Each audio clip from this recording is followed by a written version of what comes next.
where one grieving man thought he was simply taking a quiet walk through the snow and ended up in the middle of a life-or-death rescue that would change everything he thought he knew about loss, trust, and second chances. What he found that day wasn't just a dog, it was a soul asking to be seen, and what followed will stay with you long after the snow melts. Before we dive deeper into this story, please subscribe to our channel, hit the like button, and turn on the notification bell so you never miss another heartwarming story. Now let's get back to the frozen woods of Alaska. The wind whispered low across the frozen pines as Tom stepped into the silence of the Alaskan wilderness. Snow fell gently, blanketing the path ahead with a purity only winter could promise. His boots crunched softly beneath him, a rhythm he had grown to cherish since moving into his remote cabin after his wife's passing. In these woods, time slowed, noise retreated. The ache in his chest became quieter. He didn't expect anything unusual that day, just another walk to clear his head. But the forest had other plans. Out of the white stillness she emerged. At first, she blended into the snow, a shape barely more than a shadow, gaunt and trembling. A German shepherd, or what was left of one. Her ribs jutted out from beneath a tangle of matted fur. Her paws sunk with each step, delicate and unsure, like a creature who had forgotten the feeling of solid ground. But it wasn't her body that struck Tom. It was her eyes. Desperation, raw and unmistakable, stared back at him. It wasn't hunger. It wasn't fear. It was something deeper. A silent cry for help that clutched at the edges of his soul. She didn't bark. She didn't run. She stood there, barely breathing, as if her last ounce of strength had been used just to make herself seen. Then, with trembling steps, she moved closer and nudged forward, softly, urgently, not to beg, but to lead. Tom stood frozen, heart pounding against layers of wool and fleece. Instinct, not logic, stirred inside him. Something in the way she moved, the way she paused to glance back, told him this moment wasn't chance. She was asking for something, not food, not shelter, help. And without a word, he followed her into the falling snow, unaware that each step forward would carry him deeper into a story of loss, hope, and the quiet miracle of being chosen by a soul that had every reason not to trust again. The path the shepherd led him down was narrow and unfamiliar, winding through thickets of spruce and snow-laden branches that clawed at his coat. Tom moved quickly but cautiously, watching her fragile form navigate the icy terrain with surprising resolve. Every few steps, she turned to look at him, not with fear, but with urgency, as if time were pressing on something neither of them could see.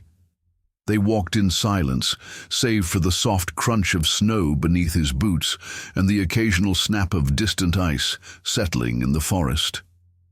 The deeper they ventured, the more Tom felt the world tightening around them, like the trees themselves held their breath, waiting. Then she stopped. At first, he saw nothing, just a cluster of trees thick with frost and shadow. But as he stepped beside her, he spotted it. Nestled beneath a tangle of branches and half buried in snow was an old wooden cabin, no larger than a single room. The roof sagged under the weight of years. The windows, smeared with grime, were cracked or missing altogether. Nature had begun to reclaim it. Moss crawled up the baseboards, and snow had crept in through the broken door. But what struck Tom most wasn't the building. It was the smell. Something foul hung in the air, a mix of damp wood, decay, and something harder to place. Something that turned his stomach and triggered a flicker of dread. The shepherd whimpered low and stepped toward the doorway. Her body trembled with fatigue, but her intent was unwavering. Tom followed. He stepped over the splintered threshold and into dimness. His eyes adjusted slowly, shapes forming out of the gloom. A rusted stove sat in the corner, long, cold. A broken chair lay collapsed near the wall. The air was thick, unmoving, as if it hadn't been breathed in years. But the worst of it was in the far corner. Huddled behind an overturned table were 3 tiny figures. Puppies. They lay motionless, their small bodies curled into one another for warmth. Their fur was matted, stained, and barely there. One of them twitched feebly, its ribs expanding with shallow, rattling breaths. The other 2 barely stirred. Their eyes, heavy-lidded, seemed to look through him rather than at him. He knelt, the cold floor biting through his jeans, and stared. It was all too much. The bones beneath their skin, the quiet in the room, the way death had crept so close that it felt like a breath away. In the far corner of the room, a metal cage sat open. Its bars were rusted and bent, and inside, smeared across the bottom, was a dried trail of something dark. Blood, maybe. The sight of it made his chest tighten, his throat constrict. Whoever had been here last hadn't left in kindness. The shepherd stepped beside him and let out a soft, pitiful whine. Her body leaned close as if she couldn't bear to look but needed to. She sniffed one of the pups gently, nudging it with her nose. It didn't respond. Tom reached out and placed a trembling hand near the smallest of the 3. Its breathing was so faint he had to lean in close just to be sure it was alive. The others weren't much better. Frail and silent, they felt more like shadows than living things. It was a miracle they were breathing at all. He looked back at the dog, the mother, and something inside him broke. There was no panic in her eyes, no barking, no pacing. She had been here before, done this before, tried to save them before. And when nothing worked, she went out into the cold to find someone, anyone who might still care. She found him. Tom stood, a lump caught in his throat. This place, this moment, it wasn't just a rescue. It was a cry from the forgotten, a place where cruelty had tried to bury life and failed. And now, in the silence of this frozen world, he was being handed the chance to rewrite that ending. He took off his coat and laid it gently on the floor, one by one placing the puppies inside, wrapping their frail bodies with shaking hands. The shepherd watched his every move, close but never interfering. She trusted him now. Or maybe she had always trusted him. That was why she chose him. As he lifted the bundle of life into his arms, he felt the weight, not just of their bodies but of their story, of all they had survived. He turned toward the door, and the dog followed without hesitation. Outside, the cold bit harder than before, but Tom didn't care. The world had gone quiet again, except for the sound of 4 souls walking away from the darkness, and toward the fragile promise of something better. The cold hit harder on the way back. Tom cradled the bundled coat in his arms, feeling the slight weight of the puppies nestled inside, their breaths shallow and barely there. He held them close to his chest, as if sheer body warmth could will them back to life. Behind him, the shepherd followed closely, never straying more than a few feet from his side. She limped slightly, one paw swollen, perhaps injured, but didn't slow down. Her eyes stayed fixed on the bundle in his arms, as though her soul had been poured into those 3 fragile lives and would break if they slipped away.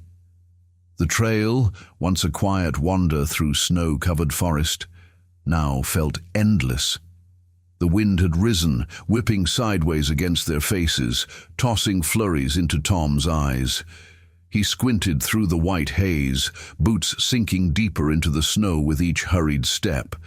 His breath came in short bursts, fogging the air in front of him. He didn't stop to rest. He didn't even think about it. Every second mattered now. He felt one of the puppies shift slightly, a twitch, maybe a reflex, but it was enough to make him press them tighter to his chest. Warmth. That was what they needed. That and time. And both were running out.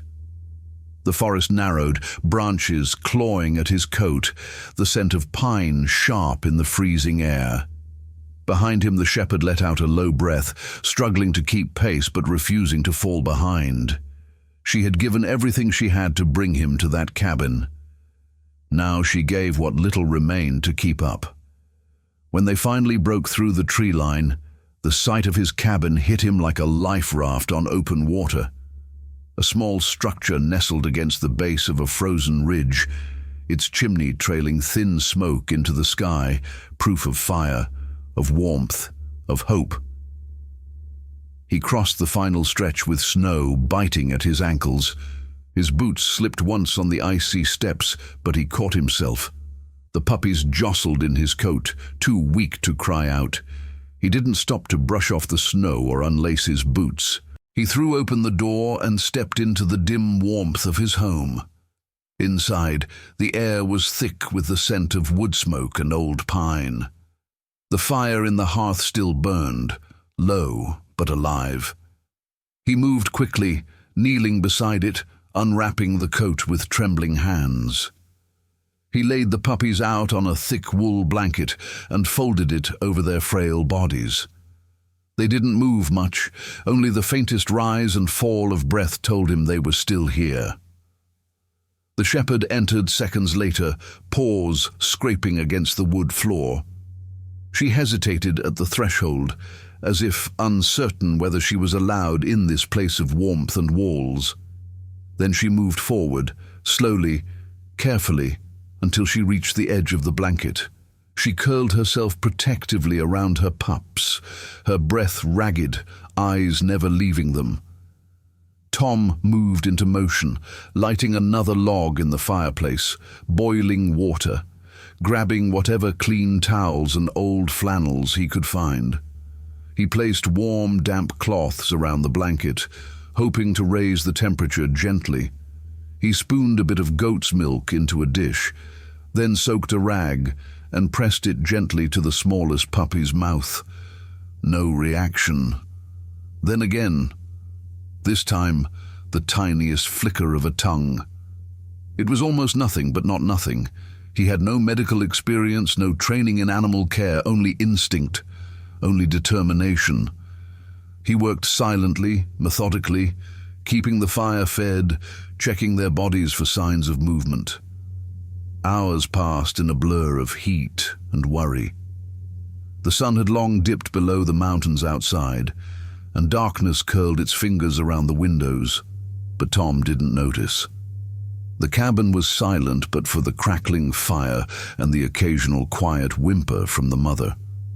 She didn't sleep, didn't eat, just lay there, her body draped like a shield around the tiny lives she had fought so hard to protect. Every now and then, Tom would press 2 fingers gently against each pup's side, counting heartbeats. One was stronger, another had grown cooler to the touch. The smallest barely breathed. He sat back on his heels, rubbing his eyes with the back of his hand. Exhaustion dragged at him, but he wouldn't allow it to win. Not tonight. He had once lived in this cabin with someone he loved, shared this same floor with laughter and light and soft conversations that lingered into sleep. But death had carved a hole in all of that, left him alone with his silence and snow. And now, suddenly, he wasn't alone anymore. He looked at the dog lying by the fire. She was no longer just a stray. She was a mother, a survivor, a warrior who had crossed wilderness and pain to save what mattered to her most, and she had chosen him to help. He leaned forward once more, brushing his fingers over the smallest puppy's head. The skin was cold, the fur thin, but the breath, fragile as mist, was still there. So he whispered to the dark, not with words, but with the steady rhythm of hands that refused to give up, with the warmth of a fire that wouldn't go out. Outside, the storm howled louder, but inside, against all odds, something small and vital kept on breathing. The night passed in fragments. Tom dozed in short, broken intervals beside the fire, waking at every sound, every shift in breath, every creak of the logs settling. The shepherd mother never moved from her place. She curled herself around the three puppies like a blanket made of fur and devotion, her body trembling not from cold, but from something deeper, fear maybe, or the terrible memory of loss.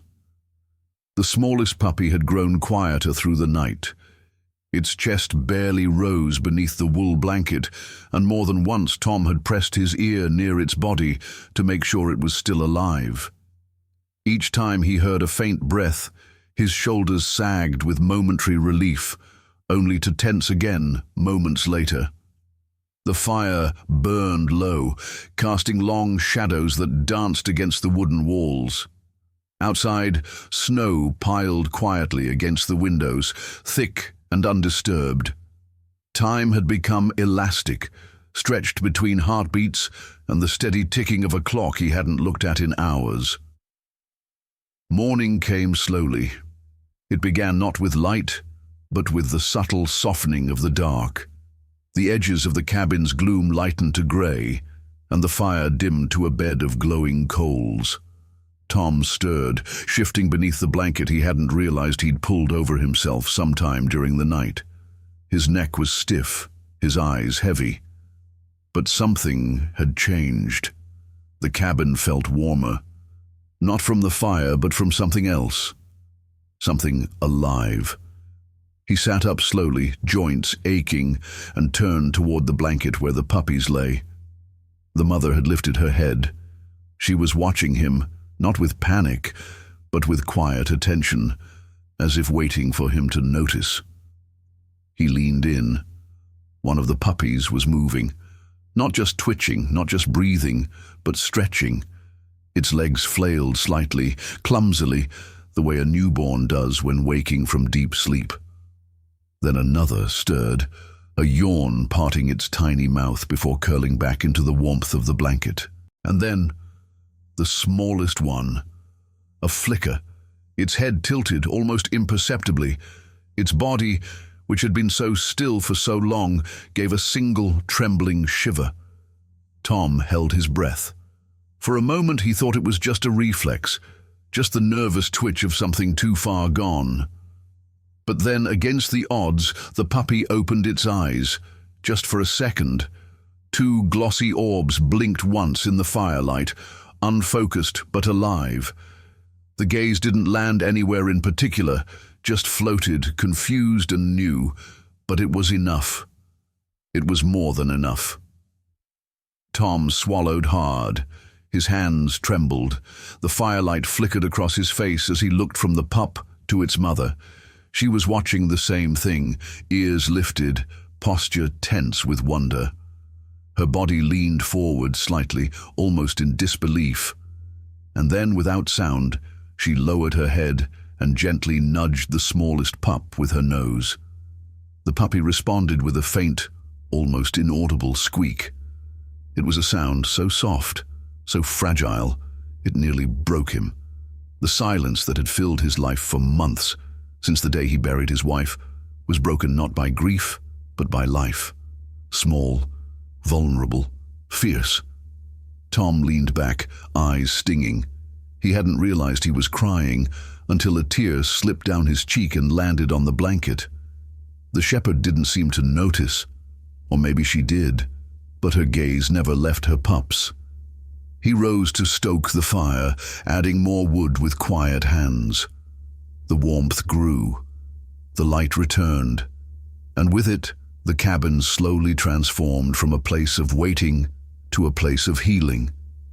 He prepared water and soft food, trying again to feed them with drops of milk, this time with more response. Their mouths opened, weak but willing. It wasn't much, but it was more than nothing. By midday, the cabin no longer smelled of fear and damp. It smelled of warmth, of survival.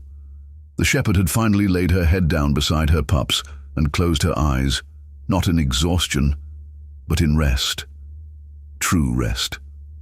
Tom sat nearby, watching her chest rise and fall, steady and calm. He looked around his small home, the worn wooden walls, the modest hearth, the piles of blankets now scattered around the room, and for the first time in what felt like years, he didn't feel alone in it. The snow outside had softened to a slow, lazy drift, painting the world in silence once again. But inside the cabin, life had found a way to speak, not with words, not with noise, but with breath, with movement, with warmth pressed against wool. Tom reached for the smallest pup, brushing a finger across its fragile head. It stirred beneath his touch. No longer a dying ember, but a spark. And deep inside, something in him sparked too. The days that followed moved like the slow thaw of spring, though snow still blanketed the world outside. Inside the cabin, life had begun to knit itself back together, fragile but undeniable. The puppies gained strength with each passing day, their limbs steadier, their eyes brighter. The mother, once gaunt and hollow-eyed, began to regain her form. Her ribs were less pronounced, her fur no longer dull with despair. Tom settled into a quiet rhythm. He fed them, cleaned their bedding, warmed bottles when needed, and repaired the broken pieces of the home to suit his new companions. The shepherd never strayed far. She watched his every move, not with suspicion anymore, but with silent attentiveness. It was as though she had memorized every breath of her puppies and needed to make sure they were safe. Even now, in the calm, but even in the stillness, a shadow lingered. Some nights, long after the fire had dimmed and the wind whispered against the windows, Tom would find her sitting by the door, ears perked, muscles tight, eyes locked on the darkness beyond the glass. She didn't growl, she didn't move, she simply watched, as if waiting for something or someone. Tom recognized that kind of watchfulness. He'd seen it in himself, in the days after his wife passed. That quiet readiness for a knock that never came. That lingering dread that grief wasn't finished with you yet. Then came the sound.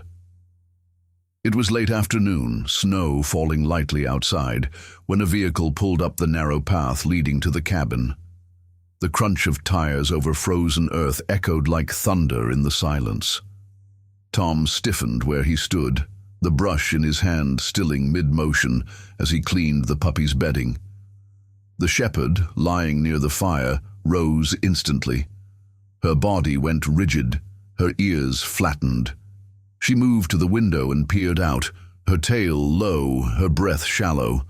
Tom followed her gaze and saw a black SUV, coated in salt and grime, parked at the edge of the clearing. Two men stepped out. Heavy boots, dark coats. Their posture wasn't curious, it was certain, like they knew exactly what they were here for. The shepherd let out a low, guttural breath, not a growl, but something older, something primal. Tom felt it then, not fear, but a rising heat beneath his skin. Something was wrong, deeply wrong. He stepped toward the front door and placed a hand on it, not to open it, but to feel its firmness, as if drawing strength from the wood itself. Behind him, the puppies stirred, sensing the shift in the air. One let out a soft whimper.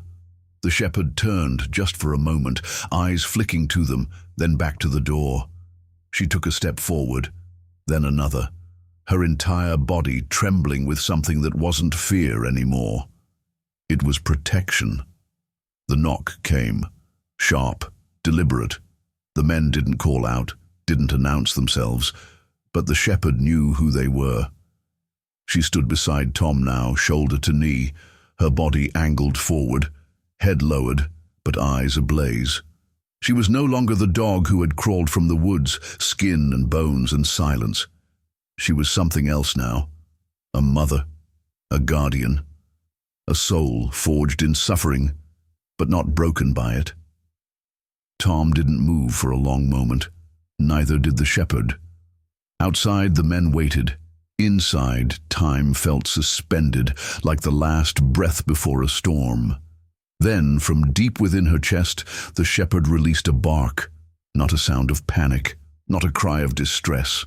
It was thunder, a warning. The sound startled the puppies. It made the walls tremble, and it sent the men outside stepping back.